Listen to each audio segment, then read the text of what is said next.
Right now, a historic moment. We can now project the winner of the presidential race. CNN projects Donald Trump wins the presidency.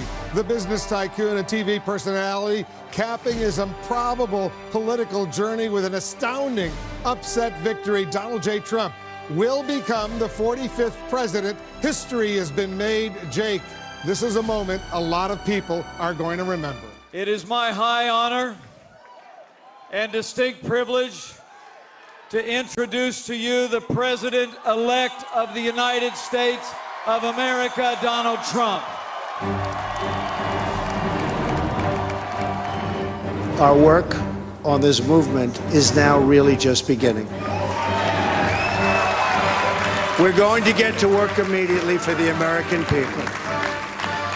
And we're going to be doing a job that hopefully you'll be so proud of your president. You'll be so proud. And I love this country.